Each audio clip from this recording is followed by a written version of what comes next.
Haa hordoftoota keenya jirra jirtuu nagaa keessanii nageenyi waaqayyo isiniif haa baay'atu akkam jirtuu nagaadha. Nutis jirra nagaa keenya har'a akkuma argitanii lammiin silaa hin dubbatu garuu ilaala bassoo godheef jechuudha kanatti misaasaa immoo kunnoo shaanxaatti dheetanan jiraanii haala kanaanan gaggeessa jechuudha ante summa.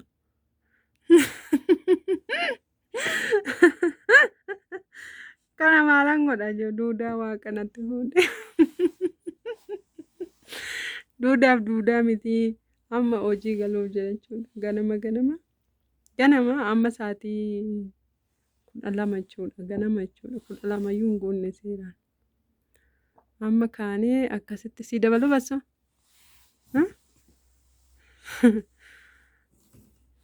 Na bishaan dhugdu. Na kanaan haala kanaananii lammii gaggeessa jechuudha. Ganama yeroo hundumaa. Kunoo lammi dubbattu akkuma inni itti hojii deemutti sin agarsiisa jedhee tananii malee inni hin dubbatu hin beektu. Duudaadha jechuudha.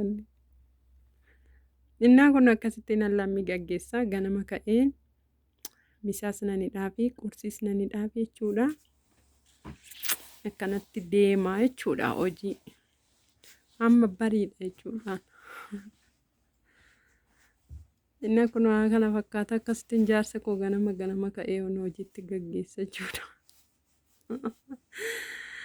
Innaa akkamis hin jirtu nagaa keessan miti jiru jireenya hunduu bareedaa'ee. Nuti jirraa nagaa keenyadha. Innaa akkamiin akka lammiin hojii deemuun isinitti agarsiisuu barbaadeen inni silaa hin dubbatu duudaadha.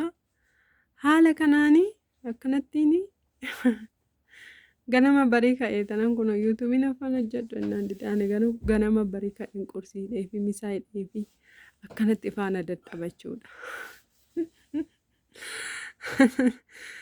Innaa yaa'u dirqama kootis ka.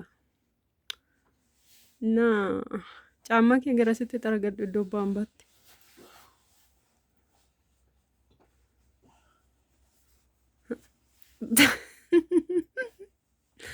Wayne haadha koo.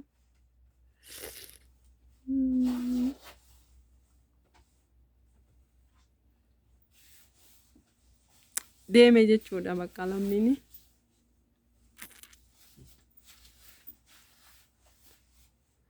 Argitanii?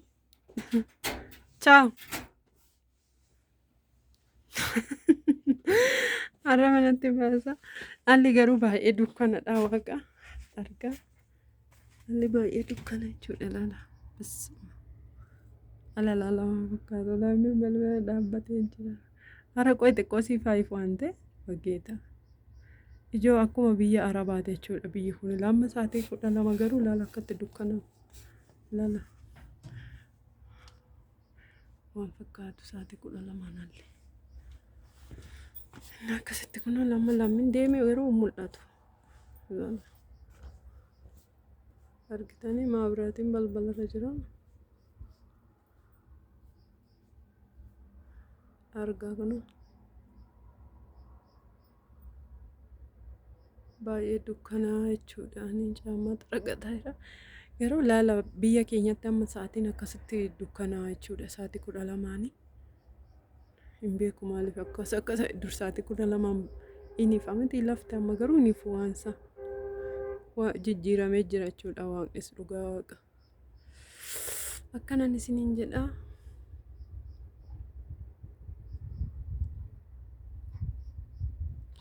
Kun lammiin balbala banaa jira hin mul'atu waaqa dukkanaa. Sa'aatii kana deema ka hojiisa fagoo waan ta'eef jechuudha. Bakka akkana isiniin jedhaan immoo deebi'ee tanarra fa'a jechuudha. Hordoftoota koo. Ani immoo deebi'ee rafuu fane. Bassoo kana dhugeen deebi'ee rafachuudhaan immoo Akkanaa laayik sheer naa godhaa isiniin jedha haala lammiitti hojii deemuun isinitti agarsiisa inni sa'aatii inni deemuun isinitti agarsiisa jettanii akkanadha. Kun sun immoo kitaaba kooti barumsa jammareen jira isiniin jedhaan hordoftoota koo.